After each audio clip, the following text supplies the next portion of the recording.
Selamat sahabat untuk kita semua. Saya Gisela Reina dan pada saat ini saya mau membawakan renungan untuk membuka sahabat kita pada hari ini. Sebelum saya memulainya, marilah kita bersama dalam doa terlebih dahulu. Mari kita bersama dalam doa. Bapa kami yang di surga, terima kasih Bapa atas kesempatan yang telah Engkau berikan kepada hamba-Mu ini, sehingga hamba-Mu ini bisa memberikan renungan untuk membuka sahabat-Mu pada hari ini. Bapa, biarlah Engkau memberkati hamba-Mu supaya apa saja yang hamba-Mu katakan bisa hanya seturut dan kehendak-Mu saja Bapa. Dan biarlah renungan yang akan kami dengarkan ini bisa kami ingat terus, bisa kami tanam ke dalam hati dan pikiran kami, dan kami hidupkan dalam kehidupan kami, dan kami jadikan dalam kehidupan kami Bapa. Dan biarlah renungan ini bisa menjadi berkat bagi orang-orang yang mendengarkannya Bapa. Terima kasih Bapa, mohon ampun atas segala dosa yang kami perbuat secara sengaja maupun tidak sengaja. Kami berdoa dalam nama Yesus, Juru Selamat dan Tebus kami dosa. Amin. Judul renungan saya pada malam hari ini adalah All Our Righteousness is of God, atau yang bahasa Indonesianya adalah semua kebajikan kita adalah dari Tuhan. Ayat hafalannya atau ayat intinya terdapat dalam 2 Korintus 5 ayat 17 sampai 21. Saya bacakan. Jadi siapa yang ada dalam Kristus, ia adalah ciptaan baru. Yang lama sudah berlalu, sesungguhnya yang baru sudah datang. Dan semuanya ini dari Allah, yang dengan perantaran Kristus telah mendamaikan kita dengan dirinya, dan yang telah mempercayakan pelayanan pendamaian itu kepada kami. Sebab Allah mendamaikan dunia dengan dirinya oleh Kristus dengan tidak memperhitungkan pelanggaran mereka. Ia telah mempercayakan berita pendamaian itu kepada kami. Jadi kami ini adalah utusan-utusan Kristus, seakan-akan Allah menasihati kamu dengan perantaran kami. Dalam nama Kristus kami meminta kepadamu, berilah dirimu didamaikan dengan Allah. Dia yang tidak mengenal dosa telah dibuatnya menjadi dosa karena kita, supaya dalam Dia kita dibenarkan oleh Allah. Jadi, dalam renungan saya pada saat hari ini, saya ambil dari cerita Onesimus. Cerita Onesimus ini kita bisa baca dalam kitab Filemon.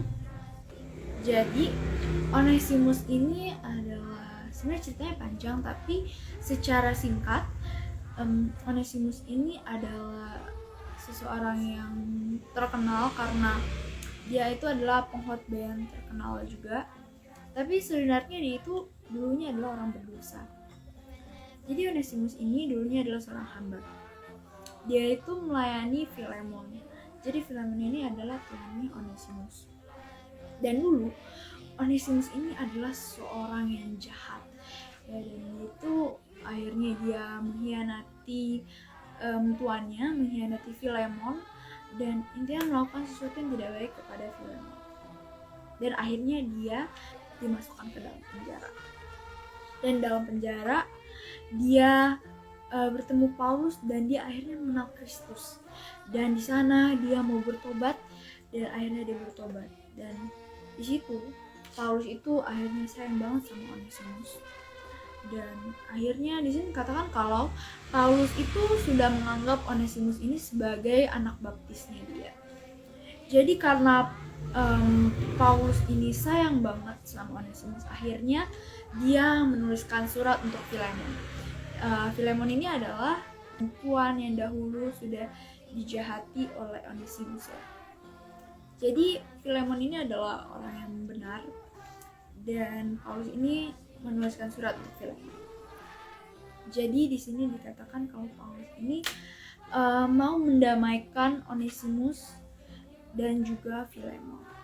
Jadi pendamaian itu di sini dikatakan artinya adalah memperbaiki sesuatu yang tentu saja rusak. Kurang lebih seperti ini. Filemon, tolonglah terima kembali Onesimus ini ke dalam rumahmu, dan jadikanlah dia hamba-Mu lagi. Tolong berikan dia kesempatan kedua. Dan kalau kamu merasa dia itu masih menyakiti hatimu, kalau kamu masih sakit hati atas yang sudah dia perbuat kepadamu dahulu, biarlah dosanya itu kamu tanggungkan kepada saya. Biarlah Onesimus ini jangan kamu ingat-ingat lagi kesalahannya, dan biarlah kesalahan Onesimus ini kamu tanggungkan saja kepada saya. Dan kalau kamu merasa kalau saya adalah seseorang yang saudara yang kamu kasihi, biarlah kamu memperlakukan Onesimus itu sebagai orang yang kamu kasihi juga seperti kamu memperlakukan saya. Begitu. Jadi di sini ini sebenarnya adalah cerita atau contoh kecil dari pengorbanan Tuhan untuk kita.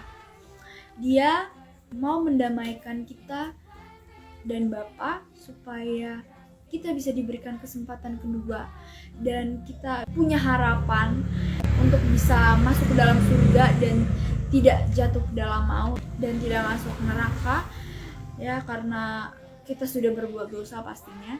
Karena itulah Yesus, karena dia sayang kepada kita semua, dia mengorbankan dirinya, yang bisa dibilang dia itu tidak pernah berdosa, dia itu suci, tapi dia rela supaya kesalahan-kesalahan kita, dosa-dosa kita, semuanya sepanjang hidup kita, dia mau untuk supaya dosa itu ditangguhkan kepada dia, supaya kita tidak mati untuk menanggung dosa kita. Kalau kita menanggung dosa kita sendiri, kalau tidak ada Tuhan Yesus, kita harus mati, karena akibat dari dosa adalah maut, ya. Karena itulah Tuhan mau mendamaikan kita dengan Bapa supaya kita bisa mendapatkan kesempatan yang kedua. Jadi ini semua itu bisa dilakukan karena Tuhan itu sangat baik dan sangat sayang kepada kita, dan dia adalah seseorang yang murni sekali dan tidak punya dosa, sehingga kita bisa ditebus dosanya oleh dia. Jadi karena itulah kita harus merasa senang seperti Onesimus yang pastinya merasa sangat senang, merasa sangat bahagia karena Paulus mau mendamaikan dia dengan Filemon, yang bisa dibilang Filemon itu sudah sakit hati sekali kepada Onesimus, tapi Paulus sudah rela, sudah ikhlas supaya Onesimus ini bisa kembali lagi kepada Filemon dan bisa diberikan kesempatan kedua untuk bersama-sama lagi dengan Filemon dan melayani Filemon lagi. Itu seperti kita, seperti Tuhan Yesus mau mendamaikan kita kepada Bapa, yang bisa bilang Bapa juga sudah sakit hati kepada kita karena dosa-dosa yang telah kita perbuat sudah mendukakan hati Bapa kita. Tapi Tuhan mau supaya kita diberikan kesempatan kedua, supaya kita tidak mati karena dosa. Jadi dia mengorbankan dirinya sendiri dan dia menebus dosa-dosa kita. Jadi biarlah dengan renungan saya yang saya sudah berikan kepada kita semua pada malam hari ini, saya harap dan ini kita bisa selalu mengingat terus tentang pengorbanan Tuhan Yesus dan seberapa kita harus bahagia dan berterima kasih kepada Tuhan Yesus yang sudah berkorban demi kita. Karena itu kita harus memanfaatkan kesempatan yang sudah Yesus berikan kepada kita. Kita harus pergunakan dengan baik dan biarlah kita semakin sedikit berbuat dosa. Karena kita harus berterima kasih, dan cara kita berterima kasih bagaimana kepada Tuhan Yesus yang sudah menebus dosa kita, yaitu dengan cara kita tidak menambahkan dosa yang harus ditangguhkan Tuhan Yesus lagi. Jadi biar ini kita bisa ingat terus, dan sebelum kita berbuat dosa kita harus ingat, oh iya, Tuhan Yesus sudah menanggungkan dosa saya, dan kalau saya terus berbuat dosa itu sama saja dengan Tuhan Yesus disalibkan lagi, karena dosa kita harus ditanggung Tuhan Yesus lagi kan. Jadi biar dengan renungan ini kita bisa diingatkan kembali dan biar lagi bisa menjadi pedoman dalam kehidupan kita ya. Baiklah, renungan saya sudah selesai. Biarlah dengan renungan ini kita bisa semakin dekat kepada Tuhan Yesus. Saya akhiri renungan saya pada saat ini. Saya tutup dalam nama Yesus. Amin. I trust in you, God. You